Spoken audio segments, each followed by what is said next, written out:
Kalau belum subscribe juga segera ya, supaya kita bisa terus mengikuti channel ini. Mari kita baca bersama-sama sekarang di kitab Ibrani pasal 12. Judul tadi ya, saya tadi sudah sebutkan. 3 hal ini jangan kendor kalau mau berhasil. Saya baca dulu ayat 12 sampai ayat 17. Sebab itu kuatkanlah tangan yang lemah dan lutut yang goyah. Dan luruskanlah jalan bagi kakimu, sehingga yang pincang jangan terpelecok. Tetapi menjadi sembuh. Berusahalah hidup damai dengan semua orang. Dan kejarlah kekudusan, sebab tanpa kekudusan tidak seorang pun akan melihat Tuhan. Jagalah supaya jangan ada seorang pun menjauhkan diri dari kasih karunia Allah, agar jangan tumbuh akar yang pahit yang menimbulkan kerusuhan dan yang mencemarkan banyak orang. Janganlah ada orang yang menjadi cabul atau yang mempunyai nafsu yang rendah seperti Esau yang menjual hak kesulungnya untuk sepiring makanan. Sebab kamu tahu bahwa kemudian ketika ia hendak menerima berkat itu, ia ditolak. Sebab ia tidak beroleh kesempatan untuk memperbaiki kesalahannya, sekalipun ia mencarinya dengan mencucurkan air mata. Jadilah dirimu kuat dalam kasih karunia. Kuatkan dirimu dalam kekuatan Allah. Orang tekun akan mendapatkan yang Tuhan janjikan. Meskipun ketika diberikan janji Tuhan digenapi karena kasih karunia, bukan karena kita layak menerimanya atau effort, atau karena hasil usaha kita. Tapi Tuhan itu mengajarkan dalam firman-Nya bahwa orang beriman harus tekun juga. Jangan sampai kita hanya beriman sementara. Tekun itu berjalan terus ke depan sampai kita memperoleh yang dijanjikan. Orang yang tekun itu orang yang tetap. Orang yang tekun itu tidak goyah. Ayat 12 berkata, sebab itu kuatkanlah tangan yang lemah. Nomor 1 itu tadi, tangan yang lemah itu. Lalu lutut yang goyah. Dan luruskanlah jalan bagi kakimu, sehingga yang pincang jangan terpelecok, tetapi menjadi sembuh. Tangan yang lemah di sini itu bicara tentang kerajinan kita. Ayat firman ini mengajarkan dan mengingatkan kalau kita harus menguatkan tangan kita yang mulai jenuh. Kerajinan kita jangan kendor. Karena firman Tuhan berkata begini, tangan rajin menjadikan kaya. Ini bukan bicara semata-mata kekayaan materi. Ini bicara tentang kehidupan yang dipenuhkan. Aku datang supaya kamu memperoleh hidup, kata Yesus. Yaitu hidup dalam kelimpahannya. Ini bukan bicara tentang, sekali lagi, harta dunia. Ini bicara tentang hidup itu gemuk dengan rencana Allah, protein semua. Nggak banyak yang terbuang. Hidup kita itu janganlah diisi dengan keisengan.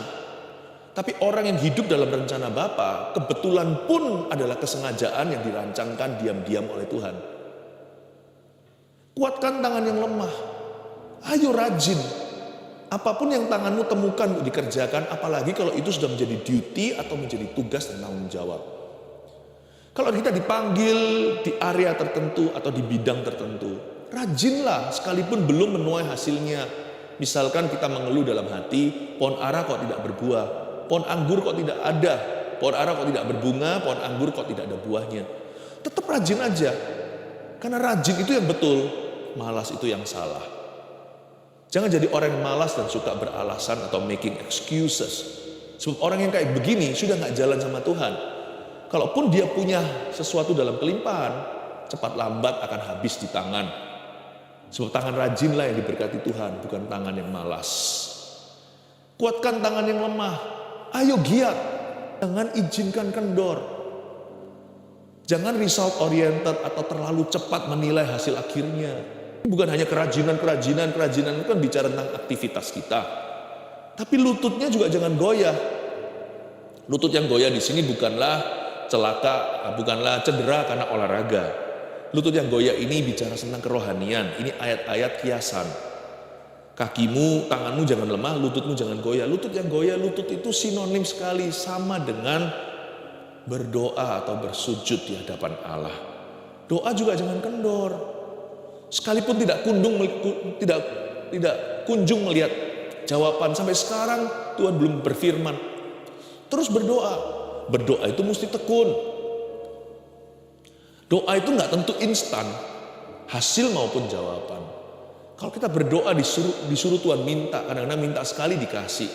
Kadang-kadang kalau minta pun belum dikasih, kita harus berani jalan di mil kedua dengan Tuhan, bukan hanya sampai memintanya, tapi mencarinya bersama dengan Tuhan. Carilah kau akan mendapat. Kalau cari juga belum dapat, kadang-kadang kita perlu usaha lebih lagi, selangkah dua langkah lebih lagi, yaitu mengetuk pintu.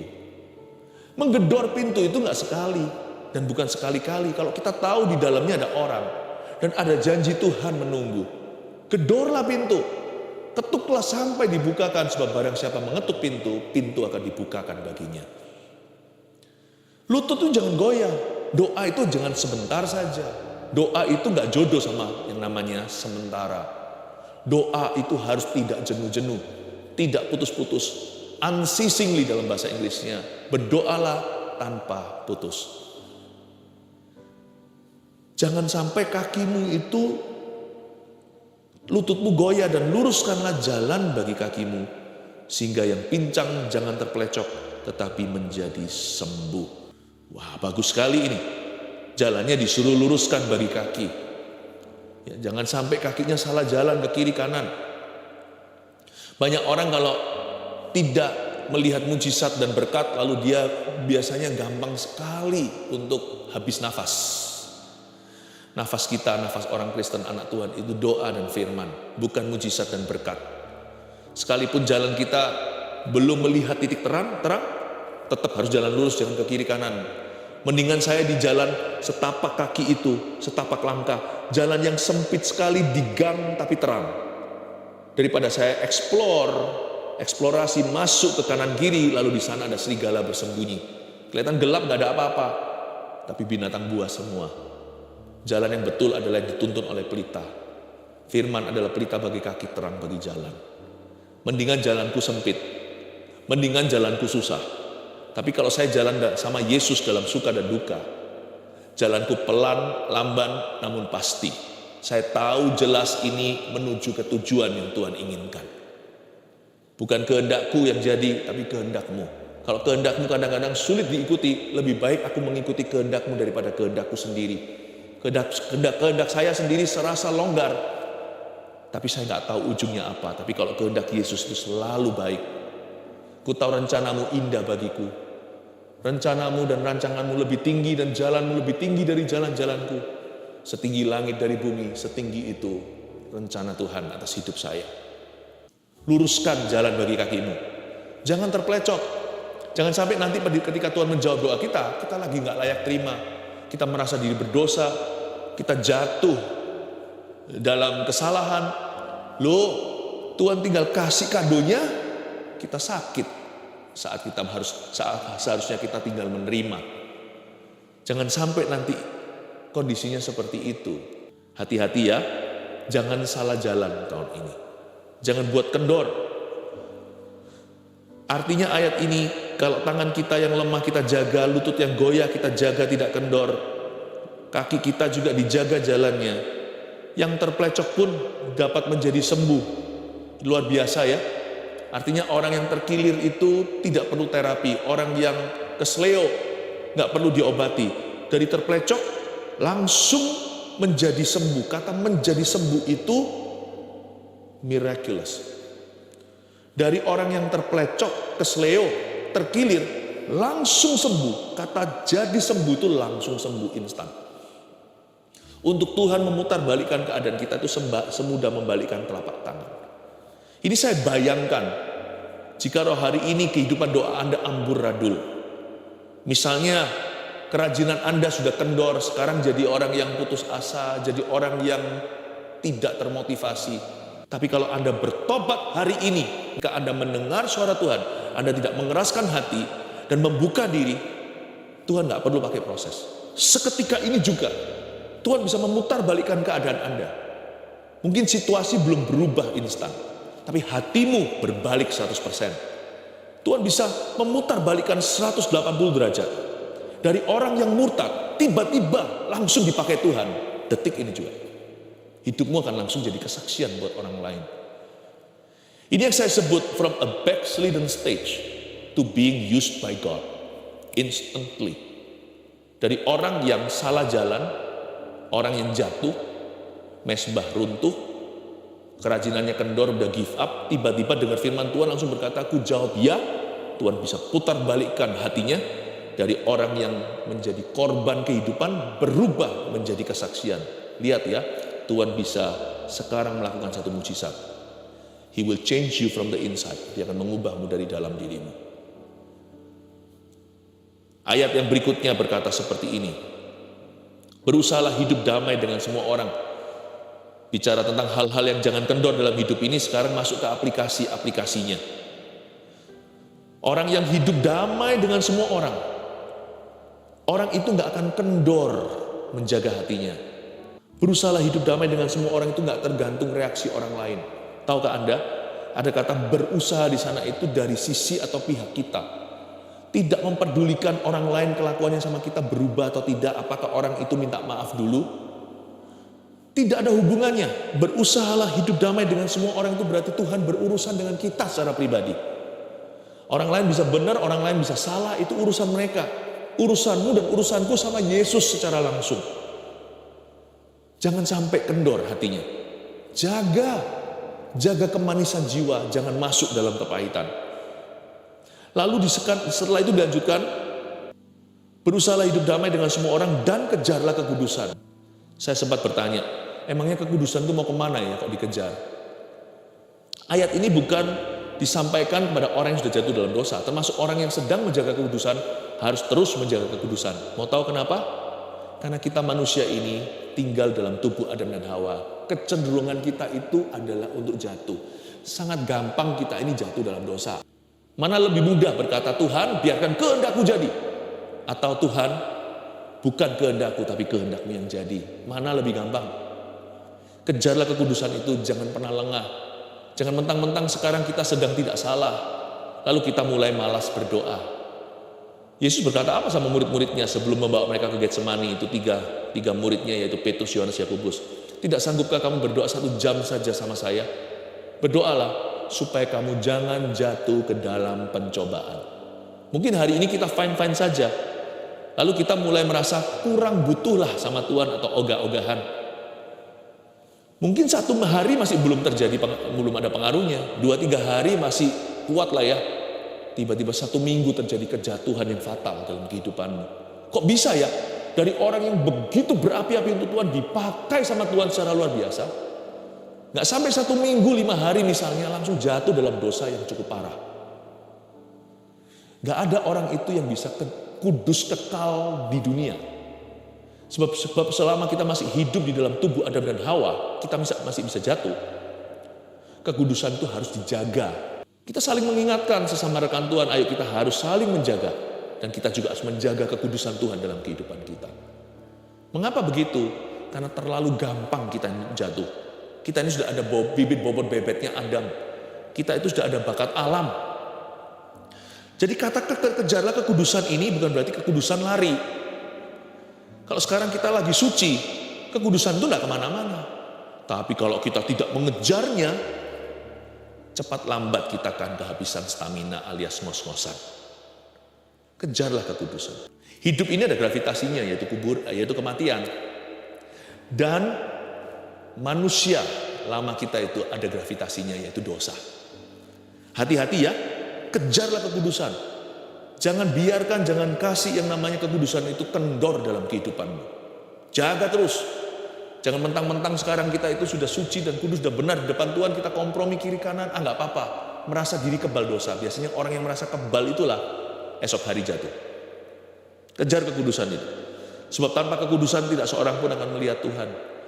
Melihat Tuhan di sini bukanlah melihat Tuhan dengan kasat mata. Kalau kita mau melihat Tuhan nyata dalam hidup kita, ada penyertaan, pembelaan. Kalau kita mau melihat tuntunan Roh Kudus itu begitu real di dalam kehidupan ini, sekalipun kita tidak melihat Dia dengan mata jasmani, tapi terlalu nampak sekali dalam kehidupan beberapa orang. Tangan Tuhan dalam dirinya itu jelas nyata. Orang yang nggak percaya Tuhan aja bisa lihat loh, sungguhan loh Tuhanmu itu ada. Kalau kita mau yang gituan dalam hidup kita, mesti jaga kekudusan. Tanpa kekudusan gak akan kita melihat Tuhan. Tapi dengan kekudusan yang kita kejar-kejar tadi itu, kita akan melihat Tuhan. Menjaga kekudusan itu rewarding. Upahnya besar, bukan hanya di sorga. Upahnya bahkan besar di dunia. Karena kita akan melihat Allah dalam kehidupan kita. Jaga kekudusan dalam pacaran.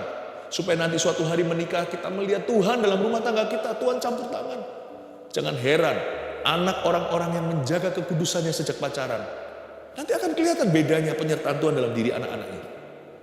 Jangan irilah ya. Hai orang fasik, jangan iri sama orang benar. Sebab engkau tidak menabur apa yang mereka tabur. Makanya engkau tidak menuai apa yang mereka tuai. Saya ingin kita untuk melihat bahwa menjaga kekudusan itu sangat ada yang namanya handsome return. Ada sesuatu yang dikembalikan dari Tuhan dalam kehidupan kita. Sekalipun menjaga kekudusan sudah menjadi kewajiban kita, gak usah minta upah. Tapi Allah kita itu gak pernah lupa memberi tips. Tuhan itu murah hati. Tipsnya Tuhan itu lebih besar dari salary kita, lebih besar dari gaji kita. Ini bukan bicara tentang materi atau berkat dunia. Ini bicara tentang perhatian Tuhan dalam kehidupan anak-anaknya. Wow, Jesus is wonderful. Tuhan itu luar biasa. Jagalah ya, supaya jangan ada seorang pun menjauhkan diri dari kasih karunia Allah. Agar jangan tumbuh akar pahit yang menimbulkan kerusuhan dan yang mencemarkan banyak orang. Ayat 15 juga bagus. Sebelum nanti saya rangkumkan ya apa aja yang gak boleh kendor dalam kehidupanmu dan kehidupanku. Kita disiram terus dengan pewahyuan setiap ayat firman ini. Jagalah supaya jangan ada orang yang menjauhkan diri dari kasih karunia Allah. Dalam hidup ini ada aktivitas-aktivitas dan perkara-perkara yang sangat syarat sekali dengan kasih karunia Allah. Misalnya worship, menyembah. Misalnya berdoa. Ada sebuah pepatah yang sekarang lagi betul-betul meremah, banyak doa, banyak kuasa. Sedikit doa, sedikit kuasa. Tidak berdoa, tidak ada kuasa. Orang yang berdoa tidak menjauhkan diri dari kasih karunia, malah mandi dalam kasih karunia itu. Orang yang memuji, menyembah Tuhan, bertata di atas pujian umatnya, menjadi dekat sama Tuhan, bukan menjadi jauh. Baca Alkitab. Orang yang merenungkan firman siang dan malam, apapun yang diperbuatnya berhasil. Beruntunglah perjalanannya. Yosua 1 dan Mazmur pasal 1 pula. Ada hal-hal tertentu, aktivitas-aktivitas, perkara-perkara yang merupakan wujud kasih karunia Allah. Termasuk pelayanan atau ministry. Jangan jauhkan dirimu dari hal-hal ini. Jangan biasakan dirimu menjauhi pertemuan-pertemuan seperti yang tertera dalam surat Paulus. Tapi pakai pertemuan-pertemuan orang-orang benar, pertemuan saudara seiman. Pakai itu untuk saling mendorong, saling mengingatkan menjelang kedatangan Tuhan. Kenapa kita jangan menjauhkan diri dari semua wujud kasih karunia ini? Agar jangan tumbuh akar yang pahit. Coba Anda lihat ya, daging kita itu ada kumatnya. Jadi kalau kita mulai jauh dari aktivitas-aktivitas tertentu, kita mulai jarang memuji, jarang ke gereja, kita mulai gak pernah buka Alkitab, apalagi gak pernah membacanya sama sekali, kita sudah jarang dengar lagu-lagu pujian, yang didengar hanyalah lagu-lagu populer. Kita sudah tidak lagi mendengarkan khotbah. Lebih banyak sekarang itu nonton misalkan di sosial media yang fun-fun, apalagi yang lucu-lucu. Jangan-jangan yang rusak-rusak. Nanti lihat ya, ketika kita mulai masukkan semuanya ini bukan lagi kasih karunia, tapi keduniawian, orangnya pun mulai berubah, tumbuh akar pahit. Bukan karena siapa cari gara-gara, sensitifan jadi orang. Ada orang ngomong apa nggak terima, mulai bermusuhan. Dulu jadi berkat, jadi terang, jadi garam. Sekarang kemana-mana keruh hubungan. Bukan hanya itu. Kita harus mengerti bahwa daging kita mulai bangkit ketika kita mulai jadi orang yang pesimis dan negatif. Tumbuh akar pahit itu muncul dalam nafasnya. Ketika kita makan sesuatu, misalkan makanan itu pun kadang-kadang tercium ya dari bau badannya.